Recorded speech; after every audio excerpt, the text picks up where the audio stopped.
बिल्कुल कैप्टन साहब, मैं यही मुझे लग रहा है और मैं इस पहलू पे भी आऊँगा। हमारे साथ और लोग जुड़ेंगे। मैं एक कल भी सवाल किया था कि सीरिया में जो हालात हैं, हमने बीच में सुना था, आपको याद होगा कि आईडीएफ जो है वो दमिश्क तक पहुँच गई, तकरीबन करीब है और वो आस-पास फैली हुई है।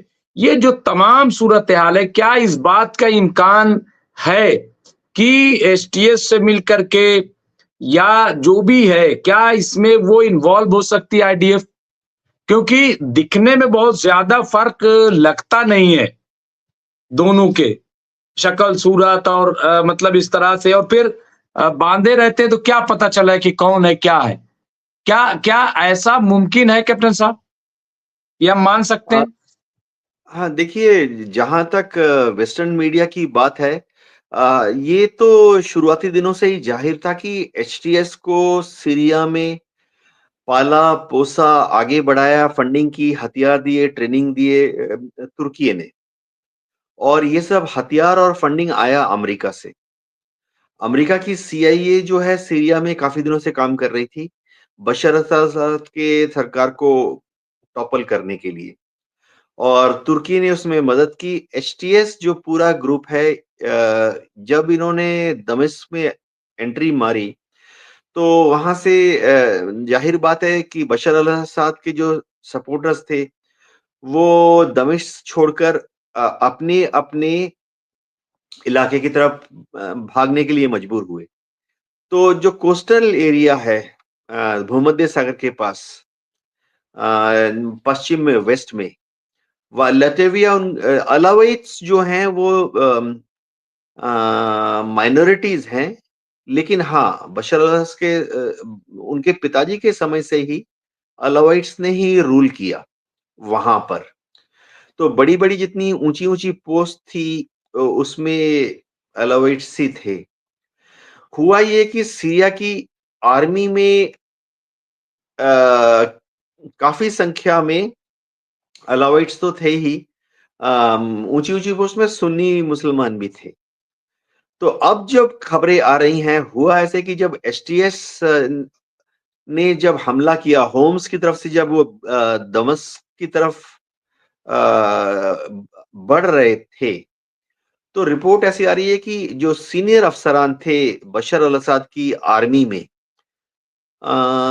शायद उनमें से कई मेरे को बोलना नहीं चाहिए लेकिन बोल ही देता हूँ, शायद उनमें से कई सुन्नी थे, तो उन्होंने जी-जान से लड़ाई नहीं की, एसटीएस के लड़ाकों के खिलाफ। कई जगह पर बिना लड़ाई किए ही वो दाएँ-बाएँ तितर-बितर हो गए या उन्होंने अपनी फ़ौज को, जो उनके ब्रिगेडियर साहब थे, कर्नल साहब थे, उन्होंने जमकर एसटीएस का मुकाबला नहीं किया। कई बार ऐसा हुआ कि एसटीएस के लड़ाके जो थे वो तादाद में बहुत कम थे, 15-20 गाड़ियाँ थी, 15-20 गाड़ियों में 15-20 मशीन गन लेके एसटीएस के 60-70 लड़ाके थे और इस तरफ बशर अल-असाद की आर्मी में पूरी की पूरी बटालियन, पूरी की पूरी ब्रिगेड यानी 3000 10,000 लोग टैंक, तोपों के साथ तैनात थे। लेकिन जब एसटीएस के लड़ाके ने ओपन जीप्स में मशीन गन रख के हमला किया, तो ना टैंक ने फायर किया, ना तोपों ने फायर किया। तो लगता है कि ठीक, मैं इसको दगाबाजी की बात नहीं करूँगा, लेकिन सीरिया की जो आर्मी थी जिसको कि बशर अल-असाद ने इतने ध्यान से पाला-पोसा था, उसने लड़ाई नहीं की। अपने-अपने हथियार इधर-उधर छोड़ के भाग गए। तो अलावाइट्स जो हैं वो अभी तक टिके हुए हैं, ज़ाहिर बात है, अब इनको ढूँढ-ढूँढ के मारा जा रहा है। हाँ, अमेरिका से दबाव है, तुर्की भी कोशिश कर रहा है कि एसटीएस जो है वो बदले की कार्रवाई ना करे। लेकिन ज़ाहिर बात है कि देखिए एसटीएस तो एक लड़ाका ग्रुप है, चाहे हम उनको आतंकवादी बोलें या गुरिल्ला बोलें या लड़ाके बोलें, रेगुलर आर्मी नहीं है। तो कई जगह मीडिया गलती से ऐसे बयान करी है कि सीरिया की आर्मी ने हमला किया लताकिया में अलावाइट्स के ऊपर। नहीं, ये सीरिया की आर्मी नहीं है। सीरिया की आर्मी तो बशर अल्लाह सरकार के जाने के साथ ही इधर-उधर डूब गई, भाग गई, तितर-बितर हो गई, गायब हो गई। ये सीरिया में तो अभी लड़ाकों का यानी आतंकवादियों का यानी एसटीएस और दूसरे सहयोगी गुरिल्ला ग्रुप का जो आर्मी है वो है, क्योंकि वो पावर में है। तो मीडिया में जो ये बोल रहे सीरियन आर्मी है, सीरियन आर्मी नहीं है, ये एचटीएस और उसके सपोर्ट ग्रुप के जो लड़ाके हैं या आतंकवादी हैं, अपने अपने हिसाब से सब लोग उनको डिस्क्राइब कर सकते हैं। इर्रेगुलर फोर्सेस हैं, ये हमला कर रहे हैं और अलावाइट्स को मार रहे हैं। आ, पेड़ों से, खम्भों से, घरों से फांसी की सजा दे रहे हैं। जी। की तादाद बताई जा रही है कैप्टन साहब, तो मैं समझता हूँ कि बहुत बड़ी तादाद है और ये तो ऑन रिकॉर्ड आ रही है भी इसमें। हालांकि कितना क्या 50-60 लोगों को फांसी, और जैसा कि आपने कहा कि फांसी क्या है, वो तो बस वो कत्ल ही एक तरीके से उसको माना जाएगा। और इस बात की उम्मीद थी, ऐसा लग रहा था कि ऐसा होगा। मैं एक चीज और जानना चाहता हूँ, भी हमारे साथ जुड़े नहीं, बारी साहब जुड़ जाते मैं उनसे जरा पूछता, लेकिन आपसे भी कि जैसे ओआईसी की मीटिंग हुई और ओआईसी में तमाम तरह की चर्चा की गई, बात की गई गजा पे और तमाम, लेकिन क्या ये सीरिया में जो है इस पे नहीं बोलना चाहिए? हम अमेरिका की बात कर रहे हैं कि अमेरिका क्या कर रहा है या रूस क्या कर, बस सवाल ये है कि जो ओआईसी है तो क्या इनकी जिम्मेदारी नहीं है, इनको नहीं बोलना चाहिए? ये क्यों इस मामले में बिल्कुल से खामोशी, मतलब इनको लग रहा है कि जैसे वहां कुछ हो ही नहीं रहा। मतलब ये क्या है, क्या ये क्या डिप्लोमेसी है? क्या मैं समझ नहीं पाता कई बार कि क्या है ये कैप्टन साहब? जी हाँ, डॉक्टर रिजवी, ये मामला ऐसे समझना पड़ेगा कि सीरिया में जो कुछ हुआ, यानी बशर अल असद को गिराया गया, तख्ता पलट हो गया और वहां पर एचटीएस दमस्कस में घुस गया, दूसरे आतंकवादी ग्रुप उनको सपोर्ट कर रहे हैं। ये सब तुर्की के शह पे हुआ, अमेरिका की शह पे हुआ।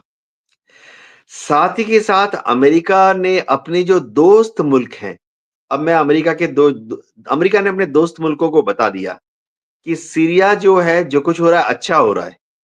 आप लोग उसमें दखल अंदाजी मत कीजिए। आप लोग अगर हो सकता है तो खुशियां मनाइए, नहीं तो चुपचाप रहिए।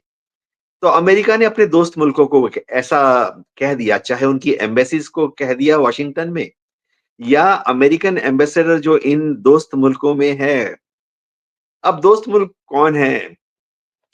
तुर्की तो मदद कर ही रहा है एचटीएस की। बाकी दोस्त मुल्क हैं, सऊदी हो गया, जॉर्डन हो गया, मिस्र हो गया, अबू धाबी हो गया, कतार हो गया। इन सबको बता दिया गया है अमेरिका द्वारा कि जो कुछ सीरिया में हो रहा है अच्छा हो रहा है, अमेरिका खुश हुआ। तो या तो आप लोग अगर बन सके तो उसकी तारीफ कर दो, उसको सपोर्ट कर दो, लेकिन उसके खिलाफ में कुछ नहीं बोलना है।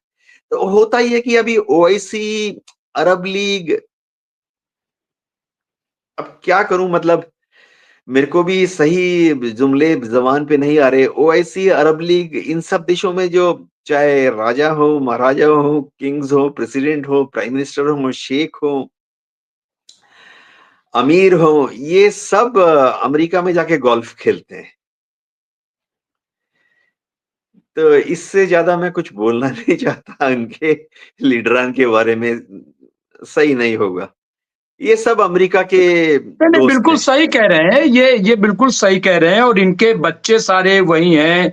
सब कुछ पैसा कौड़ी हर चीज अमेरिका में है, और थोड़ा सा लगता है कि जैसे यही वजह है कैप्टन साहब की, जब 5 मुल्क आए, ईरान ने कल साफ कह दिया कि हम इनके प्लान को एक्सेप्ट नहीं कर रहे हैं।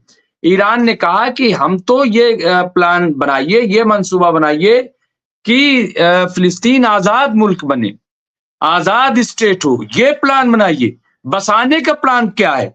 आज अभी बाप बसाएंगे और कल जो है वो फिर मार देगा सब। भाई अगर बसा दिया तो ये मसले का हल नहीं है ना।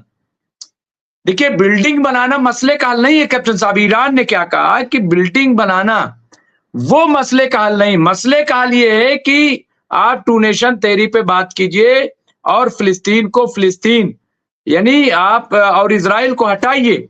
ये जो बात है, इस पे कोई हमारे साथ जुड़ गए हैं फदील साहब, और कुछ लोग पूछ रहे थे फदील साहब के बारे में। तो फजील साहब आ गए हैं। तो ये जो बात है, मैं समझता हूँ कि ये बहुत ही इम्पोर्टेंट है कैप्टन साहब, और ये आपकी बात सही है। तो लोगों ने कहा कि असल में ये जो 5 स्टेट यूएई, कतर, मिस्र, जॉर्डन और सऊदी अरब, ये सब कोई आप समझ लीजिए कि ये गजा का प्लान लेकर के अपने तौर पे आए नहीं। इसके पीछे कहीं ना कहीं अमेरिका है, ऐसा ये माना गया, क्योंकि इतनी आसानी से रातों रात अमेरिकन कहा नहीं नहीं बहुत बढ़िया आप लोग कर रहे हैं, बहुत अच्छा कर रहे हैं, वेरी गुड, और अब हम पीछे हट गए, आप लोग इनको गजा को बना दीजिए। ये कैसे मुमकिन है बगैर रिएक्शन के? हालांकि उसमें ड्रामाई अंदाज आया इजराइल का कि नहीं ये मंजूर नहीं है और ये वो तब, लेकिन वो सब पता चल जाता। लेकिन फिर भी हम कह रहे हैं कि चलिए, ये इस बात की ओआईसी में मुखालफत हुई कि साहब ये अमेरिका का प्लान मंजूर नहीं है कि गजा के लोगों को निकाला जाए। चलिए यही कम से कम हम कह रहे हैं कि कुछ तो बिल्कुल ये ऐसे ही हमें लगता है कि जैसे कांग्रेस ने यहाँ रूल किया, बड़ा अच्छा, मतलब सब कुछ वैसे ही हुआ जैसे आज हो रहा है। ऐसा नहीं कि दंगे नहीं हुए, फसाद नहीं हुए, लोग मारे नहीं गए, कुछ हुआ नहीं। लेकिन ये है कि बीजेपी थोड़ा से हिंदू अपीजमेंट कह लीजिए उसको, मैं तो कहता हूं टीवी पे, कि वो दिखाने के लिए वो बिल्कुल से मरहम तक नहीं रखना चाहती मुसलमानों को, उनसे मिलना तक नहीं चाहती। कांग्रेस ये एक उनसे मिल लेती थी, डेलीगेशन बुला लेती थी, हाँ भाई क्या है, नहीं नहीं बिल्कुल गलत है, और ये वो सब। तो वही चीज मेरे मेरे ख्याल से यहाँ पे मेरे साथ फजील साहब जुड़ गए, सीनियर पॉलिटिकल एनालिस्ट है फजील साहब। आज हम सब एक साथ इफ्तार आज करने का मौका मिला, और फजील साहब जब गए तो बहुत लोगों ने कहा कि बड़ा अच्छा हुआ ये आज आ गए, हम लोगों ने इनको सामने से देखा, रोज सुनते थे, तो वहां पे देखने वाले बहुत से लोग थे जो इनको देख रहे थे, और मुझे बिल्कुल ख्याल नहीं आया। बड़ा अच्छा था, मैं किसी वक्त और कैप्टन साहब को भी एक दो जगह मैं चाहूंगा कि कैप्टन साहब चले हमारे साथ, तरह अच्छा लगेगा, इफ्तार में एक अच्छा सा माहौल होता है। तो मैं कोशिश करूंगा, अगर पूछ लूंगा किसी वक्त कैप्टन साहब से क्या मुनासिब रहेगा अगर कहीं चलना हो तो। तो हमारे बहरहाल साथ ही चलिएगा, नहीं नहीं, हम हमको एक इनको पूरा साथ ग्रुप, हम एक ग्रुप बना के चलेंगे अपना इसका। तो बहरहाल मैं बात कर रहा था, तो कैप्टन साहब मैं थोड़ा सा मैं चाहता हूं और इस पे, और उसके बाद में फरीद साहब पर, जो मैं बात कर रहा था कि क्या बिल्कुल से इसके पीछे क्या आपको क्या लग रहा है? ये जो मंसूबा, ईरान ने तो मना किया कि 2 स्टेट सॉल्यूशन, आप पहले फिलिस्तीन को अलग राज्य, अलग स्टेट बनाने की बात कीजिए, ये घर और तो बनते रहेंगे, उनको जन्नत नहीं चाहिए, जैसे फजील साहब ने तो कई बार इस बात पे कहा। जी कैप्टन साहब, आपको क्या लग रहा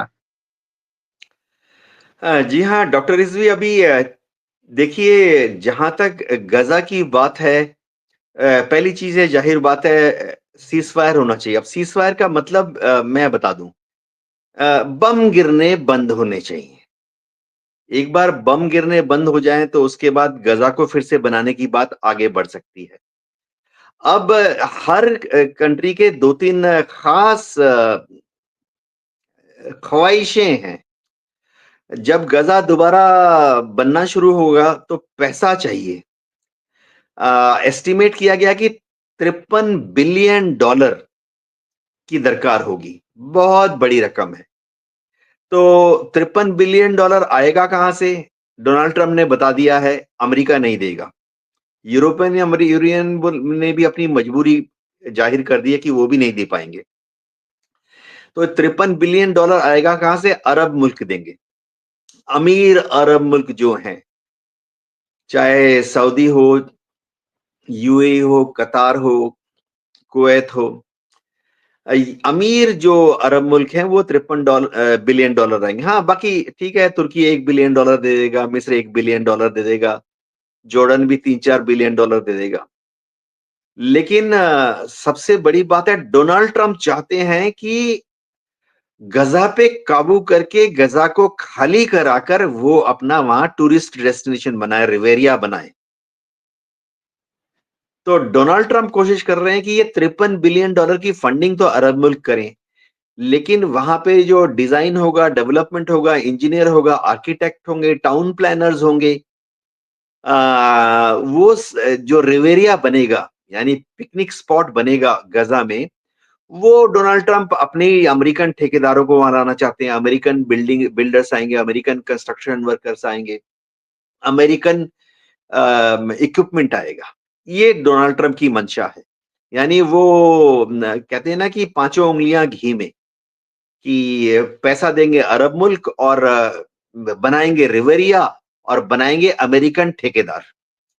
ये अमेरिका का रवैया है। तो अमेरिका नहीं जो नहीं है, मतलब ये कह ले कि ऐसे न करके ऐसे क्या है, वो कहते हैं कि